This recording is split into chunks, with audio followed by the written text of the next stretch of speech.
જાફરાબાદ તાલુકાના નાગેશ્રી કુમાર શાળા અને કન્યા શાળા ખાતે 77માં પ્રજાસત્તાક દિવસની ઉત્સાહભેર ઉજવણી કરવામાં આવી। 77માં પ્રજાસત્તાક દિવસની ઉજવણી કાર્યક્રમ આયોજન નાગેશ્રી ગ્રામ પંચાયત પ્રાથમિક કુમાર શાળા અને કન્યા શાળા નાગેશ્રી દ્વારા કરવામાં આવ્યું હતું। આ કાર્યક્રમની શરૂઆત ધ્વજવંદન અને રાષ્ટ્રીય ગાનથી કરવામાં આવી। કાર્યક્રમમાં ઉપસ્થિત મહાનુભાવો નાગેશ્રી ગામ સરપંચ શ્રી નરેન્દ્રભાઈ બી વરુ, કન્યા શાળા આચાર્ય તથા સમગ્ર સ્ટાફ, કુમાર શાળા આચાર્ય તથા ગામના આગેવાનો, વડીલો, યુવાનો વગેરે મહાનુભાવો ઉપસ્થિત રહ્યા હતા। કાર્યક્રમમાં કુમાર શાળા તથા કન્યા શાળા વિદ્યાર્થીઓ દ્વારા સાંસ્કૃતિક કાર્યક્રમ, દેશભક્તિ ગીત, નાટક, પિરામિડ અને નાના બાળક બહેનો દ્વારા ડાન્સ રજૂ કરવામાં આવ્યો અને વિદ્યાર્થીનું ચેલ, ટ્રોફી તથા પ્રમાણપત્ર આપી સન્માનિત કરવામાં આવ્યા। નાગેશ્રી ગામ સરપંચ નરેન્દ્રભાઈ વરુ દ્વારા પ્રાસંગિક પ્રવચન આપવામાં આવ્યું। સમગ્ર કાર્યક્રમ સંચાલન કિશન સાહેબ અને મહાદેવ સાહેબ તથા કન્યા શાળાની વિદ્યાર્થી દ્વારા કરવામાં આવ્યું। આ કાર્યક્રમ હર્ષોલ્લાસ સાથે ઉત્સાહભેર પૂર્ણ કરવામાં આવ્યો। કરશન પરમાર સાથે કેમેરામેન ધાર્મિક પરમાર, મહાદેવ ટાઈમ્સ ન્યૂઝ, જાફરાબાદ।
ત્યાં ડગલે ને પગલે ધરતી અંબર બદલે છે નૂર વિવિધતામાં એક તરાસી રહીએ હળહળ ત્યાં ડગલે ને પગલે ધરતી અંબર બદલે છે નૂર ભારત દેશ નિવારું તો મારું તન મન ધન કોઈ રંગીલો દેશ મારો મોજીલો દેશ મારો જઈને સોનારો વંદન તુજને વંદન તુજને વંદન તુજને મારા દેશમાં ભારતી રે વંદન તુજને તુજને વંદન તુજને તુજને વંદન તુજને તુજને વંદન તુજને મા ભારતી ત્યાં ડગલે ને પગલે ધરતી અંબર બદલે છે નૂર વિવિધતામાં એક તરાસી રહે અહીંયા આપતા માત્ર એક તારીખ નથી પણ સાર્વભૌમ સમાજવાદી અને લોકશાહી અને રાષ્ટ્રીય એકતાનું પ્રતીક છે. અને 31 ડિસેમ્બર 1969 ના રોજ પંડિત જવાહરલાલ નહેરુના અધ્યક્ષ સ્થાને લાહોર મુકામે રાષ્ટ્રીય કોંગ્રેસ મહાસભા અધિવેશનમાં પૂર્ણ સ્વરાજની ઘોષણા કરવામાં આવી. પરંતુ અંગ્રેજોએ આ જે ઘોષણા છે નકારી અને અંતે ઘણા લડવૈયાઓએ દેશના વીરોએ પોતાના પ્રાણ ન્યોછાવર કરી લડતો લડી અને અંતે 15મી ઓગસ્ટ 1947 ના રોજ ભારત દેશને આઝાદી અપાવી. ભારત દેશ આઝાદ તો થઈ ગયું પણ પોતાનું બંધારણ નહોતું. દેશને હલાવવા માટે એક વ્યવસ્થિત નિયમો નહોતા. એટલા માટે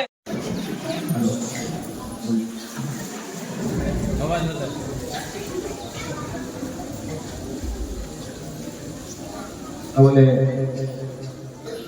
77મા પ્રજાસત્તાક દિવસની ખૂબ શુભકામનાઓ. આજના આ ગૌરવશાળી દિવસે ઉપસ્થિત શાળાના આચાર્ય સાહેબો, શિક્ષક ભાઈઓ, માતૃશક્તિ, દાદારી બાપુની વિદ્યાના મહાન બાલકદાસ બાપુ, ગામના આગેવાનો, વિદ્યાર્થી ભાઈ, આજે આમ તો આપણે સૌ જ્યાંથી શિક્ષણ લેવાનું ચાલુ કર્યું ત્યાંથી આ દિવસ ઉજવતા આવ્યા છે. આપણે જાણીએ છીએ કે ભારત અને સમગ્ર વિશ્વમાં કોઈના કોઈ સ્થળે આ ઉત્સવ ઉજવવામાં આવે છે. આ કોઈ સામાન્ય ઉત્સવ નથી. આ અનેક લોકોનું બલિદાન, એના બાદ મળેલી સ્વતંત્રતા અને સ્વતંત્રતા બાદ જે સંવિધાન લાગુ કરવામાં આવ્યું, જેને સત્તા આપવામાં આવી, સંવિધાન યુગ એનો આ દિવસ એટલે એનો દ્વારા હમણાં ગીતો રજૂ થયા એમાં દેશભક્તિ ખૂબ જ વાત. તો એવું જ ગીત સરફરોશી કી તમન્ના અબ હમારી આપણે તો સાંભળ્યું. તો એ ગીતના જે લેખક છે એ છે રામપ્રસાદ બિસ્મિલ. મારે તમને એમની એક નાનકડી વાત આજના પવિત્ર દિવસે કહી. રામપ્રસાદ બિસ્મિલ એ સ્વતંત્ર સેનાની હતા, ક્રાંતિકારી હતા, લેખક હતા, કવિ હતા. એટલે આ પ્રવૃત્તિમાં એમણે જોડાવા માટેની પ્રતિક્રિયા છે અને એ જોડાયા. પછી એવી ઘણી ગતિવિધિ એમણે એવી કરી કે જેથી રાષ્ટ્રને ફાયદો થાય અને બ્રિટિશ જે હકુમત છે જે ભારત વિરોધી છે એને નુકસાન. એટલે એક આવી ક્રાંતિ કરી અને પછી એના માટે પોલીસ એના પાછળ પડી અને એને ભાગતું રહેવું પડતું. એટલે ભાગીને તે તેના ઘર ઉત્તર પ્રદેશ પાછા આવ્યા. એટલે એના માતૃશ્રીએ પૂછ્યું કે ભાઈ તું તો પ્રતિજ્ઞા લઈને નીકળ્યો છો કે હું આ માતૃભૂમિ માટે કામ કરીશ, તો તું પાછો કેમ આવ્યો? તો કે એટલે રામપ્રસાદ બિસ્મિલે જવાબ આપ્યો કે હું મહેનત બહુ કરું છું. હજી એ જ ભાવના છે, પણ મને કોઈ સાથ આપે. એટલે માતાએ કીધું કે તારે કાર્ય તો એ જ કરવાનું છે. આ ઘરમાં તારા માટે સ્થાન નથી અને ભોજનની વ્યવસ્થા પણ આજ પછી તારા માટે નથી. એટલે ફરી એ રામપ્રસાદ બિસ્મિલ છે એ નીકળી જાય છે ઘરે. અને 19 ડિસેમ્બર 1927 રોજ એમને ફાંસી આપી દેવામાં આવે. હવે થાય છે એવું કે પહેલા આપણા બલિદાનીઓ જે હતા એના શવ પણ વિરોધીઓ આપતા રહ્યા. એનું કારણ એવું હતું કે એને ડર લાગતો, મૃત શરીરથી પણ એમને ડર લાગતો, એટલા એ તેજસ્વી હતા. એટલે આપણે સાંભળ્યું હોય કે ભગતસિંહ, ચંદ્રશેખર આઝાદ, સુખદેવ એ બધાના જ્યારે ત્રણેય ફાંસી આપવામાં આવી ત્યારે એના શરીર એમને ફાંસી આપીને એમને સળગાવી દેવામાં આવે. અને પછી જે લીગલ પ્રોસેસ હોય એ પ્રમાણે કાગળ લઈને જાય છે ત્યારે જે અવશેષો બચે છે એ એમને પાછા આપવામાં આવે. એટલે કે સાબિત થાય છે કે એમના શવ હતા એમનાથી પણ એમને ડર લાગતો. એટલે આમની સાથે પણ કંઈક એવું જ થવાનું હતું જે રામપ્રસાદ બિસ્મિલ હતા એમના સાથે. પરંતુ એમના માતાજી હતા એ બહુ સજાગ હતા. એટલે વહેલા 4 વાગે એ કાગળ લઈને ત્યાં પહોંચી જાય છે અને બિસ્મિલનું શવ જે છે એ પાછું એમના ઘરે લાવે છે. એટલે કે ગોરખપુર જ્યાં એમને ફાંસી દેવામાં આવી ત્યાં જેલમાંથી પાછું લઈ આવે. અને પછી એમની અંતિમ યાત્રા જે છે એ ગોરખપુરમાં નીકળે છે. અને ન ભૂતો ન ભવિષ્યથી એટલી ભવ્ય લોકોની સંખ્યા સાથે એ યાત્રા નીકળે. પછી એ યાત્રા આમાં ફરતી હોય છે. અને અત્યારે પણ છે રામ ચોરાહા કરીને કહેવાય, આપણે જેમ ચોક હોય ચોરાહા કહેવાય છે. એટલે ત્યાં અત્યારે પણ એ જગ્યા છે એટલે ત્યાં પહોંચે છે અને ખૂબ લોકોની જનમેદની હોય છે. એટલે આપણે ત્યાં આપણે જાણીએ છીએ કે જ્યારે વ્યક્તિનું મૃત્યુ થઈ જાય પછી એને આડો સુવડાવી દે છે અને એ જ પોઝિશનમાં એનું અગ્નિ સંસ્કાર થાય એ આપણી પ્રણાલી. આ કોઈ સંન્યાસી હોય તો એમને બેસીને સમાધિ આપવામાં આવે. તો એમના માતા પાસે પહોંચે છે અને એમના માતાની બાજુમાં એક જયદેવ કરી જયદેવ ઠાકર કે ખટ્ટર એવી એમની સત્યન હોય છે. એ એમને સાંત્વના આપતા હોય છે. એ પણ ક્રાંતિકારીના પૂર્વાજ હોય. તો એમના માતા એવું કહે છે કે હવે આ જે અર્થિક છે અહીંયા પહોંચી છે એને એને ઊભી કરો, આડી નથી રાખતા. એટલે બધા અજરજ પામી ગયા કે આ તો આપણો નિયમ છે, આપણી સંસ્કૃતિ છે, તૂટે છે આમાં. આપણે તો આડું રાખવાનું હોય છે. સુકેલી જે સ્થિતિ હોય છે એમાં આપણે ઊભું કરવાનું કેમ કહો છો? પણ એમના માતા એ કહે છે કે એટલા લોકો આવ્યા. વંદે માતરમ, ભારત માતા કી જય.